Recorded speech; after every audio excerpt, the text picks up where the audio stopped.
Hey everybody, welcome back to the channel, and today we're going to talk a little bit about Marvel Legends and a little bit about Gijoe Classified Series. Now, if you were paying attention and you're into action figures, then you know the Maximum Series Deadpool was revealed today. And there were all kinds of promo pics that were floating around, and I did a little bit of comparison with Deadpool versus previous versions of Deadpool, and I was trying to look at the articulation. And it looked like there might be like some articulation around the boot, which I think might have been missing in a previous edition. There was also the neck joint, which has the upper and lower, kind of similar to the Maximum Series Spider-Man. Looked like the butterfly joint may get a little bit more movement in it, but it didn't look to me as cut out and defined as the Spider-Man, which was kind of interesting. The hip joint also, like right around here, not the hip joint, but right around here, where the legs meet the pelvis joint, did not look as cut out either as the Spider-Man. Now, it was interesting to look at, to try to figure out, because they did have like an upper torso movement, but there was a belt, so it was kind of hard to see what was going on behind the belt, whether or not it's this ab crunch or the stomach crunch that they gave the Maximum Series Spider-Man. And I'm guessing that they did that on the Spider-Man because there wasn't enough room, because they got rid of some of that space in there so they can get like real high kicks on the leg. But that Maximum Series Deadpool may not need to have that high of a kick, so they might have a second pivot joint in there. We'll just have to wait and see. Now, it did have the toe pivots, and we did hear that at Comic-Con they were talking about, in one of the Marvel interviews that he did with another toy YouTuber, he basically said he was saving the toe pivots for the Maximum Series. Yet, a few years ago at Comic-Con, they had that Bob Pull Deadpool combo, and he had toe pivots, just like this Maximum Series. So it's quite possible that this new Deadpool is kind of a combination of the best elements of all the Deadpools, which is kind of cool, right? Like, you get like one definitive Deadpool that's has a lot of articulation, and maybe they add a couple of extra articulation points. They really got him decked out with his like little gauntlets and stuff like that, and he has different kinds of boots.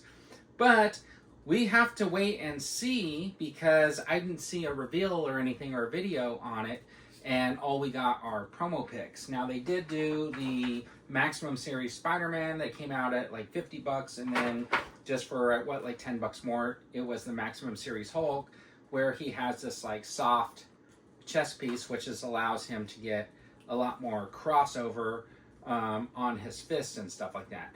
And, you know, he's got, I mean, all the Hulks had that good articulation in the back to be able to get that growling pose, but of course he has like the toe pivot, just like that old Toy Biz figure.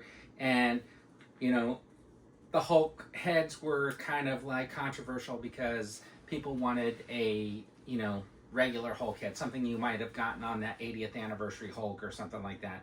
But you got 3 different head sculpts and stuff, and a couple of them are actually pretty decent. And then you got the Maximum Series Spider-Man. So the next figure in the line is the Maximum Series Deadpool. And I just gotta ask, are you super excited that it's Deadpool? And do you think it looks, by the promo pics, super maximum? I mean, it comes with a bunch of stuff, but like nothing really original. Stuff you might already have had before. So I'm curious, is it maximum enough to deserve the Maximum brand?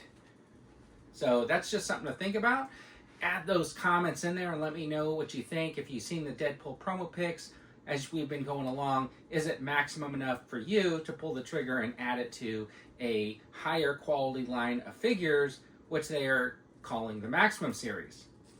The second thing that came is, we know that the police officer or the law enforcement officer that was supposed to be released with the G.I. Joe Classified series, there were some leaked photos that came out, and then nothing. Not revealed in Yojo June, not revealed at Comic-Con, nothing. Well, surprise today, he popped up on Amazon Australia, and originally it looked like it was like due to ship in November.